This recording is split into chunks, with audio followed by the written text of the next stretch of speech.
I guarantee you that none of you, I almost give money away if I had enough money, to give the room, that none of you know my song.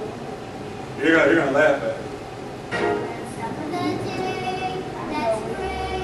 Annie. That's Annie, that's right, little orphan Annie. I'm glad I offered any money, see? That's it, so I had to pay up. Now, it might sound cheesy. The sun will come out tomorrow. Special bottom dollar, that's it. That's right. And my ladies know, I know my guys, I know y'all know the song too, so y'all just don't want to admit it, it's okay. But at the end of that song, tomorrow, exactly, you're only a day away. Now think about that. Tomorrow is only a day away. If you're blessed enough to open your eyes, you were blessed enough to open your eyes today. There are lots of people who did not open their eyes today. Okay? You are blessed. No matter how stressed you are about anything in your life, you are blessed. You were blessed enough to open your eyes today. Do something with that. Now, we've been talking about music, but the real deal is that what we're trying to do by picking your song is define your goal. What is it that you want to do 6 months from now? What is it that you want to do a year from now? What is it that you want to have 5 years from now? You have to define your goals. Put those things together so that you know what it is that you want. That is picking your song. So I want you to do that in your mind today. At some point in time, write it down. Figure out what it is I want to do. 6 months, a year, 5 years. That's all you really need to worry about. Because if you have these goals put together, those goals will lead to bigger goals. They don't lead to 20 years from now. When you're 16, 17, 18 years old, you can't see 20 years from now. When I was 16 in high school, we made fun of my teacher because she turned 33. We said she was a third of a century old. Well, I'm 33, almost 34 now. I didn't even see 33 at that point in time. I didn't even know what that was. And so your life is going to change. There'll be a lot of different changes and a lot of different things that will go on in your life. So think about that. Now, after you pick your song, the next thing you got to do is know your song. You know your jam that comes on Power 92 on the station. You know every word to the song. You know everything. People say this about kids all the time, but I don't believe this about y'all. That people say there's kids that know every song on the radio, can sing every song on the radio, but don't know how to spell their name, or don't know how to do math, or don't know how to do these different things like that. But you guys are can't pause it, so I know that's not y'all. That's right. But y'all know some people like that know every song, know all the unedited versions, downloading everything, okay?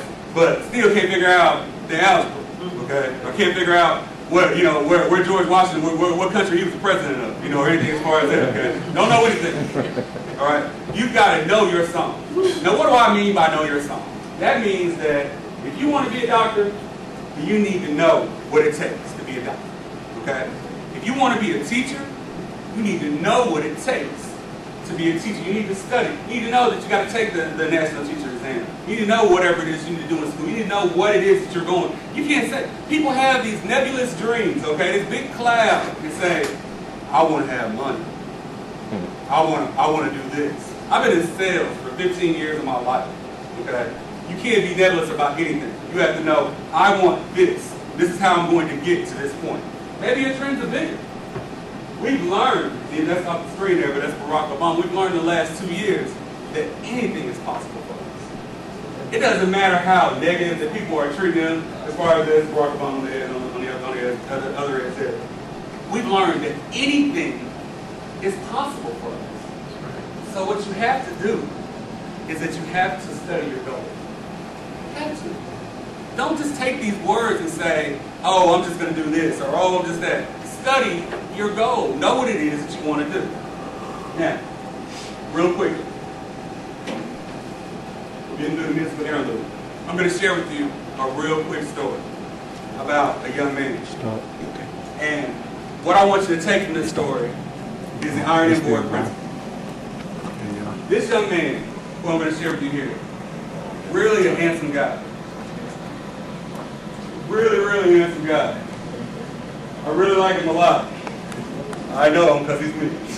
But this is me at a year old, all right? At that point in time in my life, everything still was very innocent for me. About 3 months after this, I was walking, and I was running through the house, looking for my mom. Running through the house, looking for my mom. She told me to sit still. I didn't sit still. I didn't like a lot of y'all didn't listen. I didn't sit still. She was ironing clothes in the back bedroom. And she had an ironing board. She went in the bathroom. I'm running through the house looking for my mom.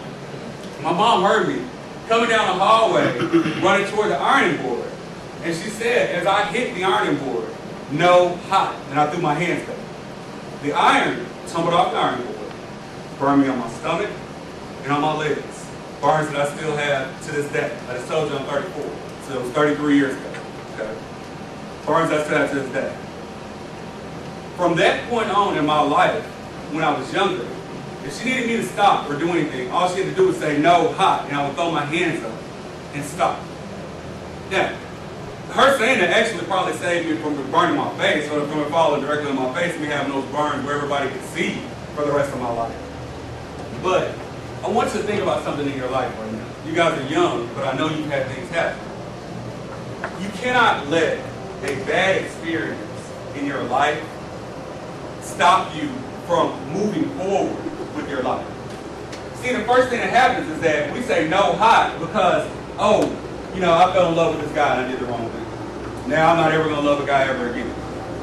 I didn't pass my test. I didn't take care of what I needed to do to pass my test. So I'm not even going to worry about Miss So-and-so. Miss So-and-so don't like us anyway. That's what it is. It had nothing to do with the fact that I didn't do what I needed to do to study.